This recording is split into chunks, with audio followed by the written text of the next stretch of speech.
Viewers నమస్తే, నేను మీ ఆంజనేయులు. ఆంధ్రప్రదేశ్లో జరుగుతున్న హడావుడి ఎలక్షన్స్ రకరకాలుగా ఉంది. కాకపోతే దీంట్లో ప్రధానంగా చూసుకున్నట్టయితే 3 పార్టీలు కూటమి, అటు వైఎస్ఆర్సీపీ, ఇటు కాంగ్రెస్, సిపిఎం, సిపిఐ, అటు కాంగ్రెస్లో కలిసి ఉన్నాయి. దీంట్లో ప్రధానంగా చూసుకున్నట్టయితే కొన్ని కాన్స్టిట్యున్సీలను ఉన్న ప్రజలందరూ ఇష్టంగా కష్టపడి రకరకాలుగా చూసేది ఇటు ఎవరు చంద్రబాబు నాయుడు గెలుస్తున్నారు, ఎక్కడ జగన్ గారు గెలుస్తున్నారు, ఇక్కడ పవన్ కళ్యాణ్ గెలుస్తున్నారు, ఇక్కడ షర్మిల గెలుస్తుంది. ఎందుకంటే ప్రధానంగా కనిపించే ముఖాలు కాబట్టి. వీటన్నిటి గురించి మన ముందు మాట్లాడడానికి ex deputy collector, political analyst Ram Gopal Rao garu మనతో ఉన్నారు. సార్ నమస్తే. నమస్తే. ఇప్పుడు బాగా వినిపిస్తున్న పేరు కూడా ముందు నుంచి రకరకాలుగా పార్టీలు మారిన వ్యక్తులు కూడా దీంట్లో ఉన్నారు. అది చూసుకున్నట్టయితే నగరి తీసుకున్నాం సార్. నగరి తీసుకున్నట్టయితే వైఎస్ఆర్సీపీ నుంచి రోజా గారు ఉన్నారు. మనకందరూ తెలుసు, ఆర్టిస్టు, జబర్దస్త్, ఎమ్మెల్యే, మినిస్ట్రీ, రకరకాల పార్టీ, ఆమె రకరకాల పేర్లు కూడా ఆవిడకి వచ్చినాయి. కొంతమంది ఐరన్ లెగ్ అన్నారు, కొంతమంది రకరకాలుగా వచ్చినాయి సార్ ఆవిడ పేర్లు. ఎందుకంటే ఆర్టిస్ట్ కాబట్టి ఒక కాన్సన్ట్రేషన్ అంటే ఎక్కువ ఉంటుంది. ఇంకో టీడీపీ నుంచి భాను ప్రకాష్ గారు ఉన్నారు. కాంగ్రెస్ నుంచి చూసుకున్నట్టయితే ప్రకాష్ రెడ్డి గారు కాంగ్రెస్ నుంచి.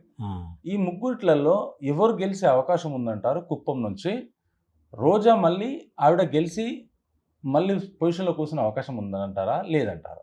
జనాలు ఏమనుకోవచ్చు అక్కడ?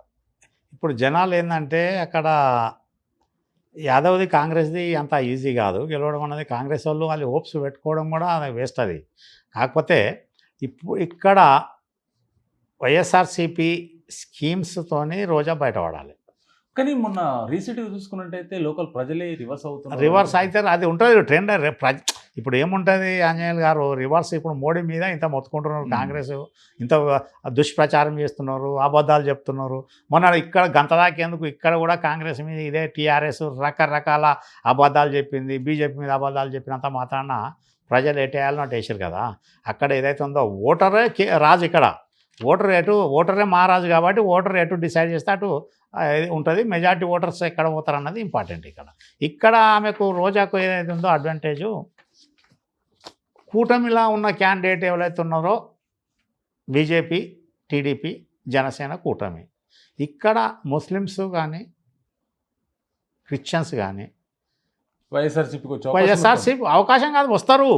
ఇక అది సమస్య లేదు ఇప్పుడు. ఎందుకంటే అవుట్ రైట్లో వాళ్ళు బద్ద వ్యతిరేక, ఓపెన్ వ్యతిరేకులే కదా, మొత్తం బాహాబాహి విరోధులు కాబట్టి ఖచ్చితంగా ఇటు రారు వాళ్ళు.